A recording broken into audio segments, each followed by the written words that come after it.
Sangpo, and welcome to a special conversation on how we use social media as well as new media here in the country to further our personal interests as well as the interests of the nation. It must also be pointed out that the internet is still a stranger to many Bhutanese, and many Bhutanese are yet to fully understand the power of information and communication as being participatory. But there have been developments as well as innovation in some areas, small but significant. BBS, in partnership with UNDP Bhutan, will be joining a global conversation as part of the Social Good Summit, a 3-day conference on how to use technology to find solutions during the UN week. I'm joined in this conversation by Tashukin Ledoji, who is the Secretary of the Ministry of Information and Communications, and also Gopilal Acharya, who is a former journalist and now a consultant for research and analysis, Bhutan.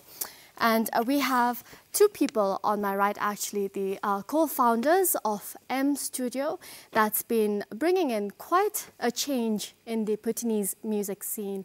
I'd like to welcome all of you to the conversation that we're having today, which is part of a very exciting global conversation. When we talk about social media in Bhutan, what I think of first is how the Bhutanese have really opened up, in a way, conversation, discussion, and it's interesting, debate. Tasha, if you could comment on this, would you agree that we've really opened up now? I don't know about opening up the Bhutanese. I think it's given a platform. My thinking really is when we talk about social media, when we talk about technology, we have to think about people. We don't look at social media, we don't look at ICT as technology, but as people. And the focus on the people. And I think what's happening is, I think the Bhutanese people are doing and saying things that they've always been doing and saying.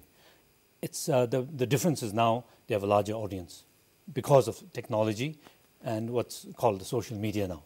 So I think that is something I would like to. I keep reminding, and we, even in terms of policy, I think that's the perspective we are thinking. Mm-hmm. But would you say that, opening up is, yes, we've been open to communication, but what about debate then? Because, if you look at Facebook, if you look at Twitter, all these platforms are being used for debate by many Bhutanese. Yes. I think the conversations and the content is what we've always had, but we're able to, because we have access to a wider audience, the debate is taken wider. Mm-hmm. It's not so much people opening up, but the debate has reached, because people have more access, it has reached a wider audience, I think. Yes, and now I must bring in Gopilal, being a former journalist yourself. Now, a lot of content is online, be it even what is being printed, it is there, a copy of it is there online. Do you think that this debate has sort of come forward because of content being available online and accessible to more people there? Well, I think in terms of, as Dasha said, it has created a new space. The public space has expanded. And more people are able to participate in, the national debates, public discourses. But the news content actually going online and that fueling more debates, I think, is yet to happen. Because if you look at the present media scenario in Bhutan, what's happened is our news organizations, newspapers, have resisted, I think, going online. If you look at the content, what they have in the print edition, and what they have in the online edition is real different. The web operation in Bhutan at the moment, among the media houses, is just a static website, which is not really interactive, which is not really updated regularly. So it has, as much as it has opened up for people to, access more information, I think the lack of proactiveness from our media houses in maintaining their websites has also, I think, limited the access to, in fact, information. So you're saying that it isn't really participation that we have at the moment, then it is still a one-way street? It's more or less, because if you look at public debates that, are caused or sparked by the content in the websites, I think that's not really happening now. If you look at the websites of all the newspapers, except for Quinsel probably, which updates every day, and that's also mostly breaking news, as it happens in most other social, I think, media, like Twitter, Facebook, is mostly breaking news. Mm-hmm. But though people do take to it and then, make comments and participate in the dialogues. But I think for our the journalism to really go online and to be robust, to be more active, and to include the whole community through social media. That's yet to happen. Yes, we'll come to the participatory bit in a while, but let me bring in our founders of M Studio. I mean, y'all have taken creativity to another level here in the country, actually. M Studio is very young. Congratulations on coming into this scene. Y'all have been very effective when it comes to the use of social media. You use SoundCloud, you use YouTube, and you use Facebook. How did you decide that you wanted to make something like this in the country, La? Yes, thank you, La. Actually, to begin with the social network that we are using at the moment, I feel that I should explain a little bit more about M Studio, La. Of course, La. M Studio is a multimedia studio. It's a small multimedia studio, around 1 year old, and we have built this studio especially targeted towards the youth, to cater services to the youth, La, and to explore their potentials in terms of creativity and in terms of their artistic talents. And since we are running as a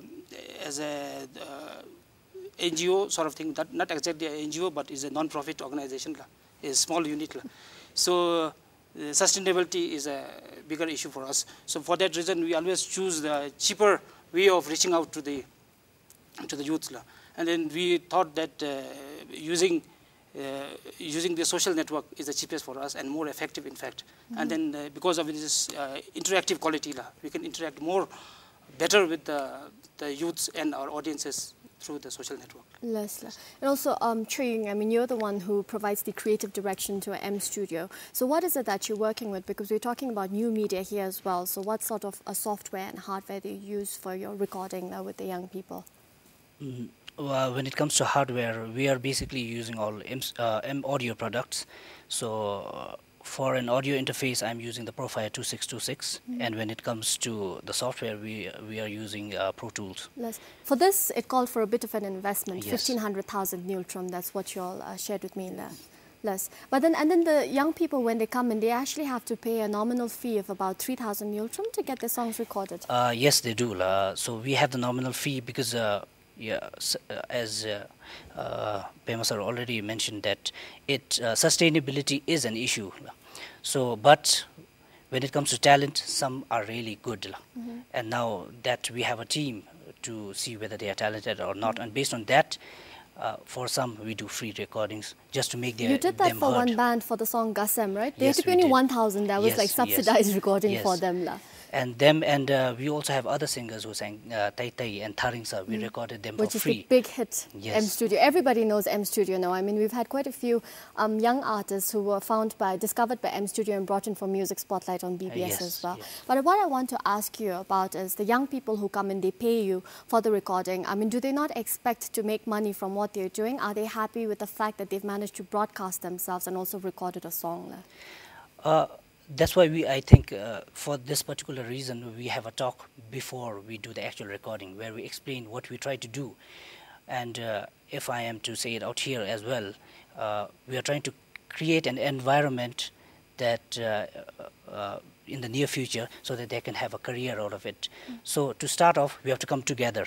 Now, the nominal fee which they are paying is used as capital to invest, to have further investment in the studio again.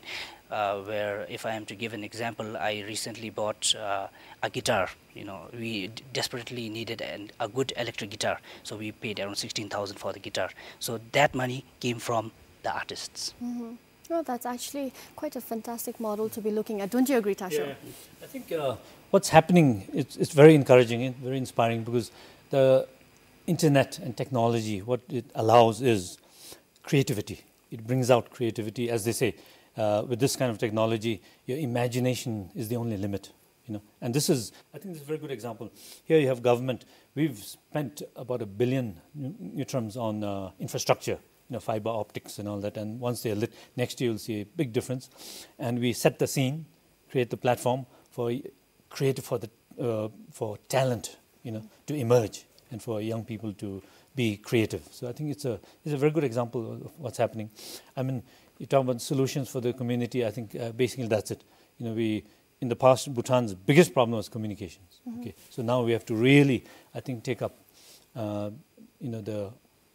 new media in a big way. Yes. Tashu, this is a personal question. I know that you're very fond of music yourself and you play the guitar as well. If you were of the YouTube generation, would you YouTube broadcast yourself also? Would you consider doing it now with M Studio? Yes, actually, I'd like to.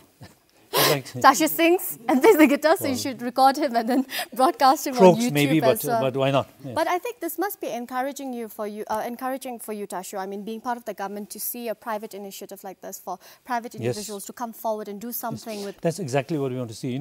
Like recently, the graduation, the orientation ceremony, graduates asking where do we get the jobs for ICT, and the beauty of ICT is you create your own jobs. You don't. With ICT, you need not go around looking for employment. You use your creativity, and the so-called technology. That's why it's about people. Yes. That we need to, let your imagination loose. It's actually this generation, I think, has a wonderful opportunity. Yes, but Tashu, I mean, look at our population. Look at the number of people who are media literate, new media literate as well. Do you think technology could really have a purpose here in Bhutan now? Oh yes, it's already having an impact. And when we talk about technology, there's a huge range, and it's changing every day. One thing we have been underusing is the mobile phone, for example. Now, you're talking about internet, and we have maybe getting into 80, 90 internet connections. But we have 450,000 mobile phones. The thing is, it's expensive to develop mobile applications, but that's what we are trying to emphasize now, and also voice-based applications, which almost every Bhutanese now is carrying a mobile phone. Mm-hmm. And we see that, I mean, just with the Bhutan Telecom, or do you see, I mean, even private players who come up in the future will be able to use these applications yes, everyone, as well? Everyone. I think in this age, I think we have to look at private sector. We've been talking about private sector growth for a long time, right? And not quite getting there. Technology, again, really provides this opportunity. Yes. So and no monopolies. I think it should be a competitive industry. Yes. Gopilal, how Tashu was mentioning, we could use mobile technology a little more. There's so much potential in it. But then we have seen a surge in citizen journalism, I mean, sort of here in the country as well. And then they're filming on their mobile phones. They're uploading from their mobile phones. Right. I think one important point that we need to mention when you talk about the ICT revolution and, the benefits, the solutions that it has brought to our communities is also the literacy. I think that's going to be a big stumbling block. No matter the government might be creating a lot of infrastructure, we already have the nationwide fiber optic network. We have the second gateway, but at the end, what is also important is literacy. I'll give you a simple example of a story one of our reporters wrote from Iraq, where he interviewed some young girls who were attending non-formal education and who had mobile phones.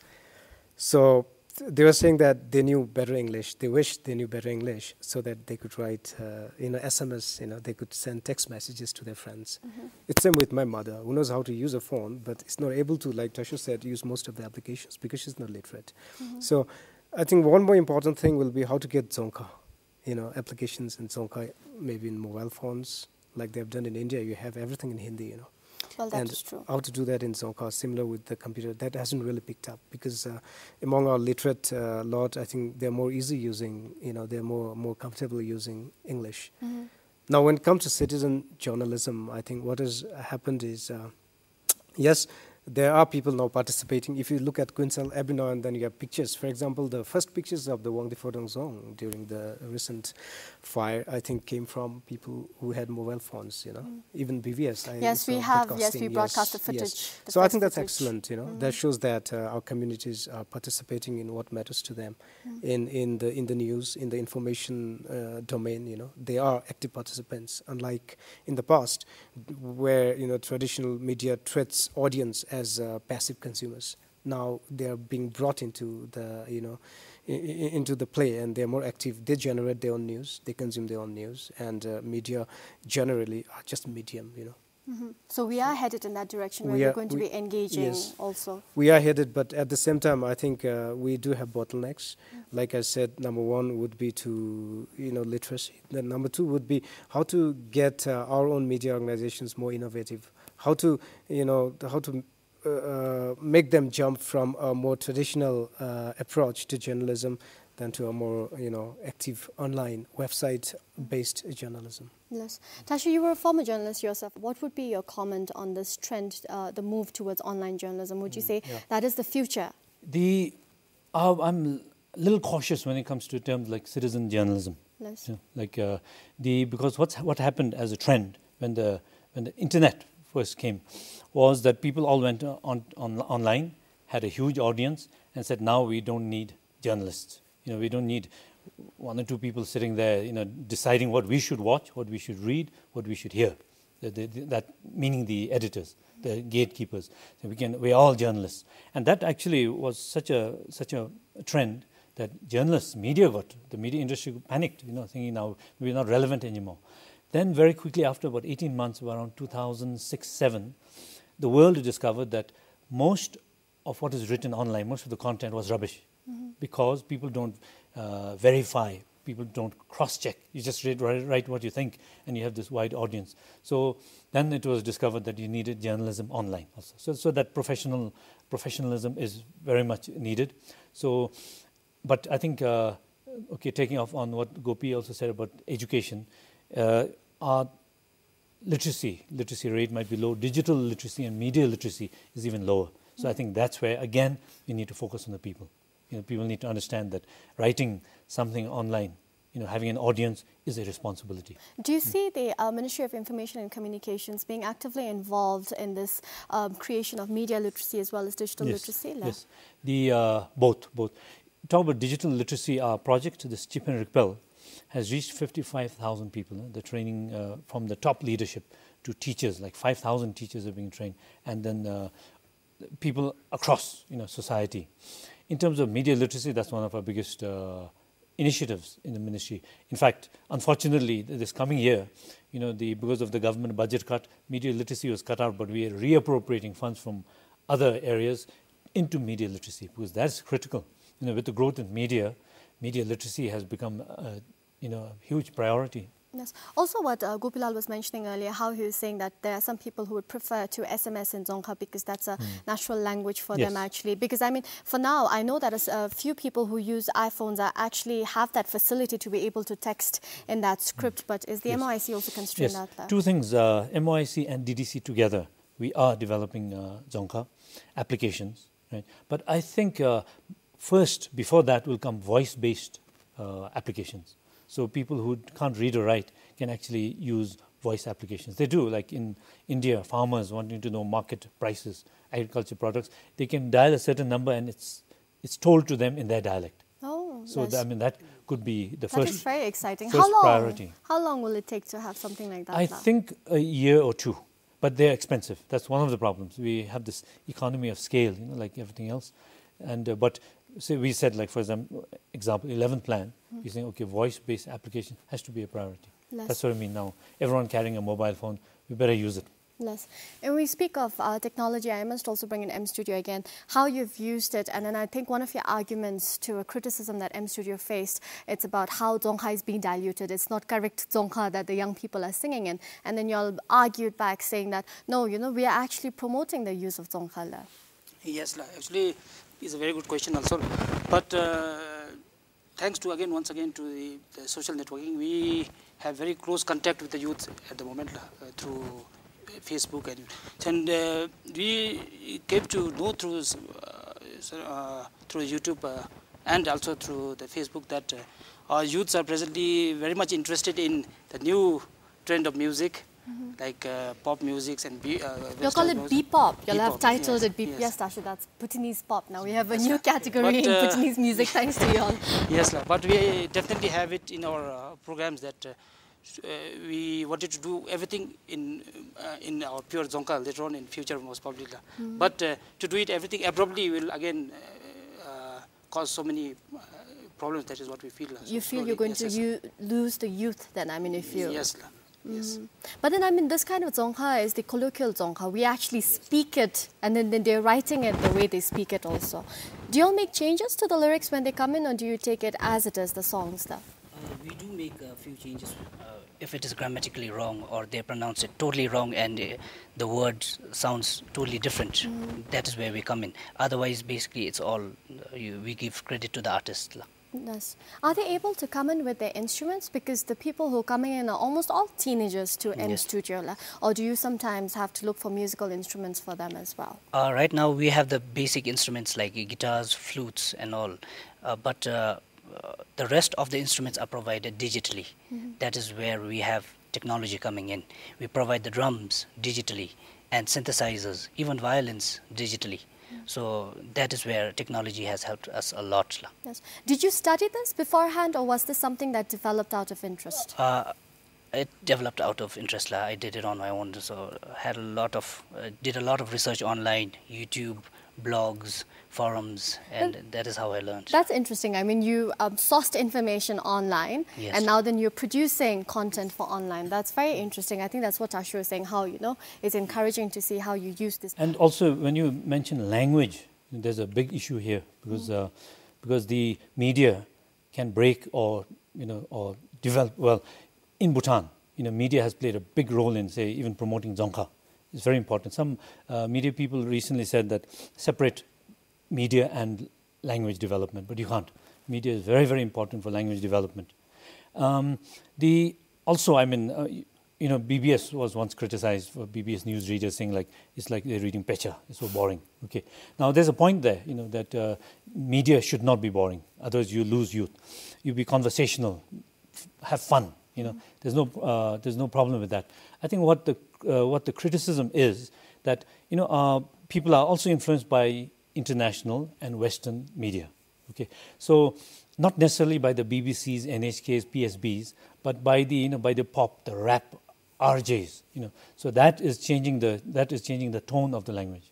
That sometimes is difficult to understand. Yes, I think you can be relaxed, you can be pop, you can be fun, but you don't have to sound like, you don't have to have the rap accent over there. So I think it's a very important issue which we really need to be conscious of, because media has a huge impact, especially on the younger people. But would you say that a compromise seems very profitable for the ones who are engaging in it as well as the ones who are producing it, Tashu? I mean, take for instance, case in point, M Studio, what they're doing right now. It's a compromise. I mean, they know that this isn't exactly our national language, but then, they've compromised. Wouldn't you see that as a solution? You have to be creating all the time, but there are certain basics in all media. There's certain basic rules.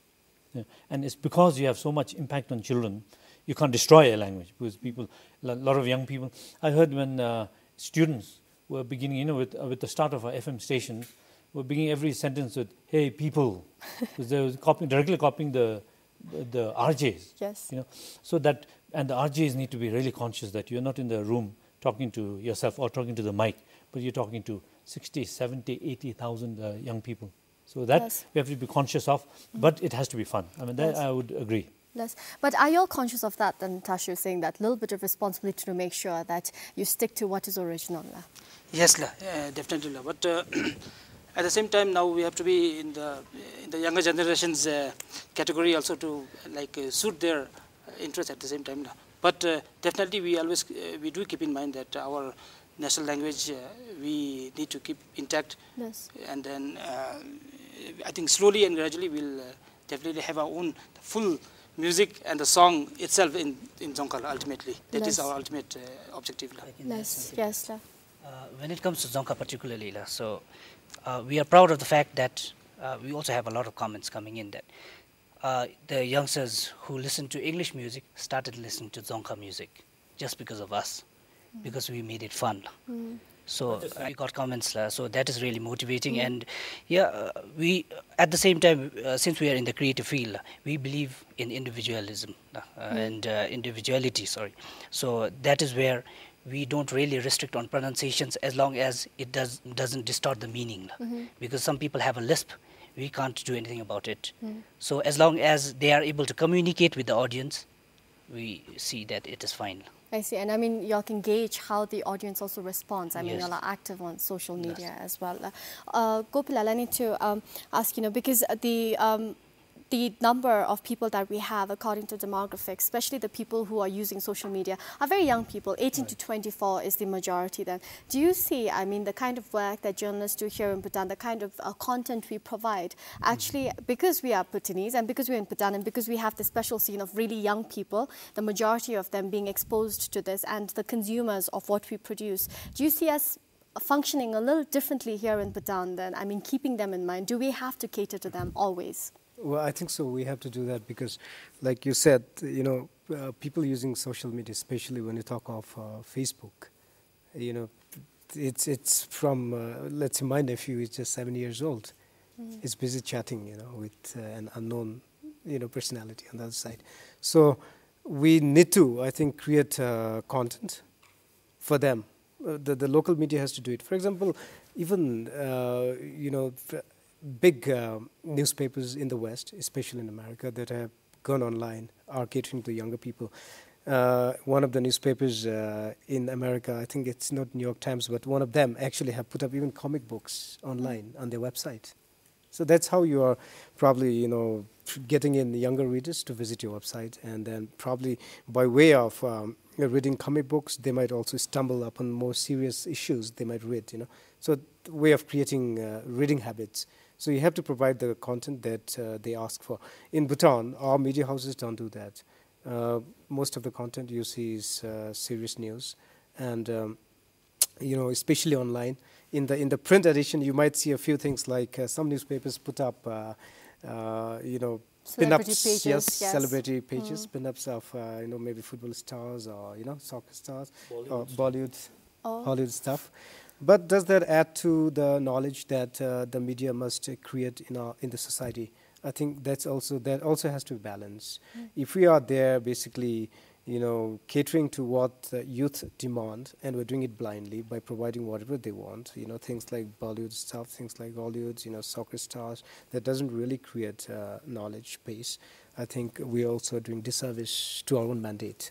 So you're saying that the media in Bhutan actually have an educative role as well to educate the young people, yes, to attract them first, actually. Yes, I think this has to continue, especially given that the media literacy is really low. That's what I think the ministry is trying to do, create as much media literates as possible. People should be able to understand what they are consuming through media. They have to be able to make independent decisions on what the media have put up for them. But younger generation are not able to do this. I think their judgment might not be as mature as the older readers. So I think this is where, as gatekeepers, traditional gatekeepers, the editors and the newspapers will have to, I think, play this role of parenting to a certain extent. Yes. Tasho, now, when we talk about social media and new media here in the country, I'm reminded of how, as a consequence of social media, there's been a form of activism in the country. I mean, recent events, I could also mention, about how there was an amendment to the Tobacco Act and also the endorsement of the Domestic Violence Prevention Act just this year. There was a little bit of activism. I mean, we're talking about participation in the initial part of the conversation and how, I mean, there was support being garnered online, on Facebook, on Twitter, online conversations that moved into action there. Well, social media has changed governments all over the world, in the whole Arab Spring trend. But ultimately, it's ultimately. Yes, please. Okay. But in the end, when you talk about media, it's all about content. Like Gopi saying, and that is critical. I mean, I would go. I would even say that in terms of media content, we're talking about a small country like Bhutan, we're talking about survival. Because now the threat, the way I see it, globalization itself is a threat, and the only answer is glocalization, local content. And here I think we talk not just the mainstream media, but we have to talk about everything, film, animation. That's why we're trying to invest in trainings, training people to get into this business. If you talk about children, you reach them through comics, animation. Look at the manga trend. The Japanese basically took over all comics around the world, just dominated everything. So, and we have wonderful stories, we have fables, we have mythology, we have history that are ideal for such media. And so this is some area. This is the area we really need to look at, and hopefully now with technology, some of our young people will really get into this. Yes, and also now because this discussion worldwide is being done in partnership with the United Nations Development Programme, and they were discussing how technology can be used to meet the Millennium Development Goals. 2015 is when most of them are supposed to have been met, and at least in most parts of the world, poverty as well as access to water have been met. That is, but here in Bhutan, one of the main issues that we have is youth unemployment. We have a major problem there when it comes to youth and youth not knowing what they want to do here in the country. How do you see technology working in a way to help youth find direction in the country and also employment?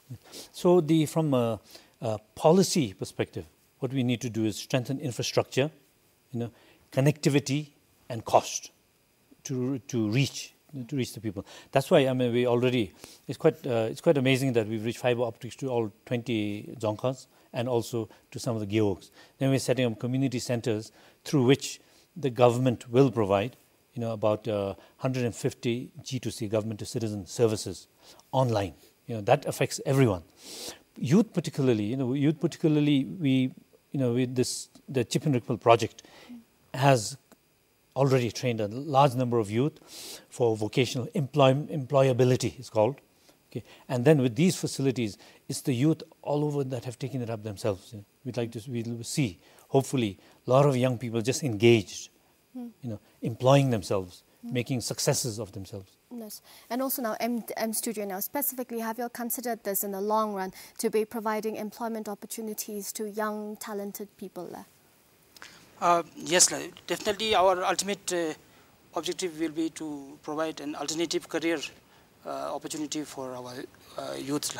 And one more thing that I would like to say right now is this social media, coming back to social media, is user-generated content. It's everything, whatever is there in the social media is generated by user. So my advice would be to use that media very intelligently and in a constructive way that it benefits everybody, the whole nation, and it helps a lot in the nation building. You all have set an example anyways. You all are using music to contribute to development in the country, that is.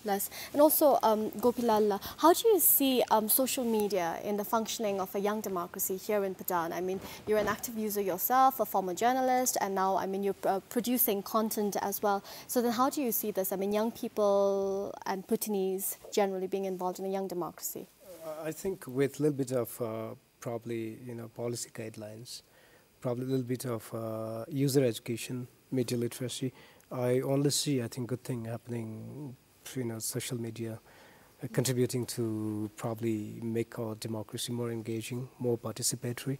But at the same time, we should also not forget the other side of the story is other side of the divide. We have a huge chunk of our people who don't really have access to the ICTs because of the digital divide. Probably less than 20% of our people have access to internet. So what about the rest 80%? How do we bring them in the bandwagon together? So if we don't address this issue, I think we are creating knowledge divide. In a single country, you have one section of society that's really knowledgeable, that's really participating in the governance, and the other side you have a rather ignorant lot, which is still deprived of basic information to help them in, are not able to make informed decision making. So I think UN on this day probably it contributes. I know that through its good governance, democratic governance window, I think they have been contributing to the creation and maintenance of these community centers. I think these are very important. So I wish there are more community centers built. I wish there is more literacy programs, media literacy programs. And I wish that we bring more people into the fold so that we probably progress together and not leave someone behind. Yes. Tashu, finally, yes, you did talk about the reappropriation of budget for media literacy as well as the laying of fiber optics to connect Bhutanese people, but specifically because, what Gopilal highlighted is a knowledge divide, which is very inevitable. It's going to be there if we don't do something about it as quickly. Yes. We're building 131 establishing learning stations. These are unsupervised, tough computer stations where kids go and play on their own. And if you go to some of these that are already set up, you see the crowd around. I see some, I think, future Nobel laureates coming out of this. So this will really help digital literacy. And you're talking about democracy. Obviously, democracy means rule by the people. The people, and the responsibility of the people is not just to elect leaders, but keep a check on them. And that you do through the media. Yes. Media, the public space, yes. To keep constant check on your elected leadership. Tasha, because Bhutan, the size that we have, and then we do have natural resources, but I don't know if we have the technology to be able to fully utilize the potential that it has. Do we look at examples of, small Scandinavian countries as well as some South Asian countries like Singapore, who have harnessed human resource and then, progressed very rapidly? Do you see that happening for Bhutan as well, using human resource and technology? Could that be the future for Bhutan then, because you're so small there? It has to. I think even more than the size is the terrain. Bhutan was known is so rugged that communication was the biggest problem, and this is what ICT helps us overcome. That's why we're taking the fiber optics over the mountains on the transmission towers, and basically once we have a connected society, then the next step is after the focus on media literacy, digital literacy. Next step is a creative society. And this is what, it has been observed. A lot of people say the Bhutanese people should not go into software type of thing. Bhutanese people should go into creative occupations. And because people are very creative, I think this is what we need to tap. And I think the time is now. Yes. Well, I thank all of you for coming in for this discussion. I think we've had varied input and very productive conversation, actually. Thank you so much, Tasho, Gopilal, Pemadoji, as well as Chu and Joseph for coming in. And we do hope that you found this conversation, this local conversation on how Bhutanese use social media and new media actually to get ahead, engaging, and that you find that you can also contribute to it. Thank you so much for joining us today, La.